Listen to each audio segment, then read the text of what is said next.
নমস্কার বন্ধুরা, কড়াইশুঁটির কচুরি তো অনেক খেয়েছেন, কিন্তু এই রেসিপিটা একবার হলো বাড়িতে বানিয়ে খেয়ে দেখুন। এর স্বাদ কিন্তু ভুলতে পারবেন না। দুর্দান্ত এই রেসিপিটি ছোট থেকে বড় কিন্তু সবার মন জয় করে নেবে। এটা আপনার সকালে জলখাবারে হোক বা বাচ্চাদের স্কুল অফিস টিফিনে বানিয়ে নিতে পারেন। সারা দিন পর্যন্ত কিন্তু একই রকম নরম থাকবে, এর টেস্ট কিন্তু দুর্দান্ত হয়। তাহলে চলুন, এই রেসিপিটি তৈরি করার জন্য সবার প্রথমে নিয়েছি একটা বড় বাটিতে 1 কাপ আটা। তার মধ্যে দিয়ে দিয়েছি সামান্য জোয়ান আর স্বাদ মতো নুন, আর দিয়ে দিলাম 2 চামচ সাদা তেল। এবার হাত দিয়ে এই শুকনো উপকরণগুলো কিন্তু খুব ভালো করে মিশিয়ে নিতে হবে।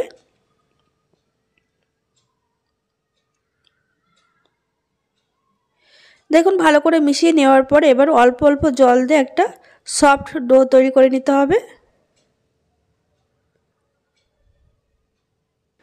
একঘেয়ে রুটি পরোটা যদি খেতে ভালো না লাগে, তাহলে এটা অবশ্যই বাড়িতে বানিয়ে খেয়ে দেখতে পারেন। সকালের জলখাবারে হোক বা রাতের ডিনারে, এর সঙ্গে কিন্তু আর কিছুই লাগে না। এটা কিন্তু এমনি এমনি খেতে কিন্তু ভীষণ ভালো লাগে। এর সঙ্গে যদি সামান্য একটু আচার হয় তাহলে তো কোনো কথাই নেই। দেখুন, একটা সফট ডো তৈরি করে নিয়েছি। এটা আমি ঢাকা দিয়ে রেখে দেবো 5 মিনিট। এবার অন্যদিকে একটা পাত্র নিয়েছি, পাত্রের মধ্যে একটা আলু, আমি এখানে একটা সিদ্ধ করা মিডিয়াম সাইজের আলু গ্রেটারের সাহায্যে এইভাবে গ্রেট করে নিতে হবে। আপনারা চাইলে হাত দিয়ে ভালো করে মেখে নিতে পারেন, তবে এর মধ্যে যেন কোনো দানা দানা ভাব না থাকে সেটা কিন্তু খেয়াল রাখবেন। দেখুন, আলুটা গ্রেট করা হয়ে গেছে। এবার এর মধ্যে দিয়ে দিচ্ছি হাফ কাপ মটরশুঁটি, একটু সিদ্ধ করে নিয়েছিলাম, তারপরে ভালো করে ঠান্ডা করে হাত দিয়ে ম্যাশ করে নিয়েছি। দিয়ে দিচ্ছি একটা মিডিয়াম সাইজের পেঁয়াজ কুচি, দিয়ে দিচ্ছি কাঁচা লঙ্কা কুচি, তবে ঝাল আপনারা আপনাদের স্বাদ অনুযায়ী দিতে পারেন, এখানে কম বা বেশি। আর দিয়ে দিলাম ভাজা জিরের গুঁড়ো 1 চা চামচ, দিয়ে দিচ্ছি 1 চা চামচ আমচুর পাউডার। আমচুর পাউডার যদি না থাকে আপনারা এখানে লেবুর রসও ব্যবহার করতে পারেন বা চাট মশলাও ব্যবহার করতে পারেন।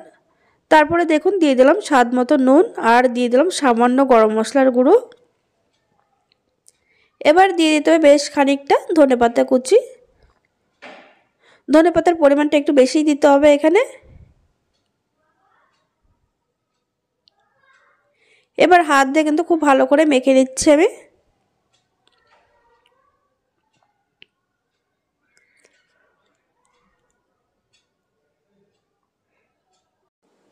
ভালো করে মেখে নিয়েছি। এবার এদিকে 5 মিনিট পর ঢাকনাটা সরিয়ে নিচ্ছি। এই ডোটা একটু হালকা মেখে নিতে হবে। এবার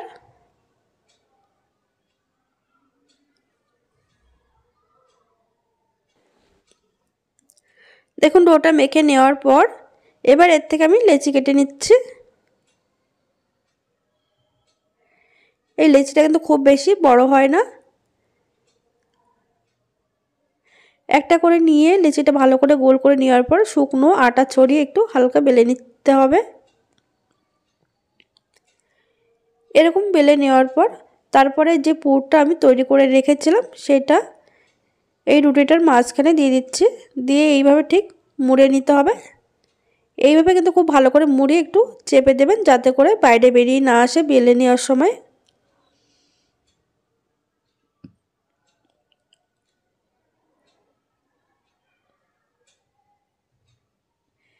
এটা কিন্তু খুব বেশি মোটা হবে না আর খুব বেশি পাতলাও হবে না, ঠিক এরকমভাবে বেলে নিচ্ছি আমি। একইভাবে প্রত্যেকটা কিন্তু বেলে নিতে হবে পুর দিয়ে। দেখুন, এখানে আমার 3টে বেলে নেওয়া হয়ে গেছে। এগুলো আবার একটু ভেজে নিচ্ছি। এদিকে একটা ফ্রাই প্যানে হাফ কাপের থেকে একটু কম আমি তেল দিয়েছি। তেলটা ভালোভাবে গরম হয়ে যাওয়ার পর গ্যাসের ফ্লেম মিডিয়ামে রেখে একে একে এগুলো দিয়ে দিতে হবে। তারপরে মিডিয়াম আঁচে কিন্তু এগুলো খুব সুন্দর করে ভেজে নেব।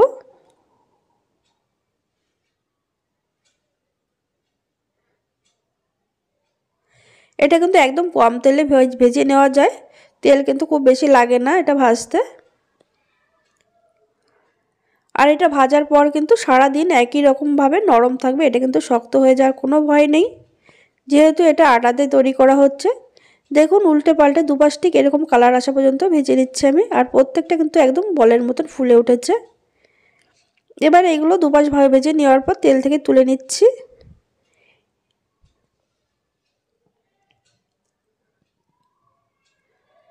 বাকিগুলো ঠিক একইভাবে ভেজে নেব। তাহলে বন্ধুরা আজকের এই নতুন এই রেসিপিটি আপনাদের কাছে কেমন লাগলো অবশ্যই কমেন্টের মাধ্যমে জানাতে ভুলবেন না। আর আজকের এই রেসিপি অবশ্যই একবার হলো বাড়িতে বানিয়ে খেয়ে দেখুন, আশা করি আপনাদের সবার ভীষণ ভালো লাগবে। আজকের এই ভিডিওটি যদি ভালো লেগে থাকে লাইক কমেন্ট শেয়ার করতে ভুলবেন না। চ্যানেলটিকে সাবস্ক্রাইব করে পাশে থাকা বেল আইকনটি প্রেস করে রাখবেন, এতে করে নতুন নতুন ভিডিও আপলোড করলে সঙ্গে সঙ্গে নোটিফিকেশন চলে যাবে, তাহলে আপনাদের আর ভিডিও দেখতে মিস হবে না। দেখুন কত সুন্দর হয়েছে, একদম নরম তুলতুলে।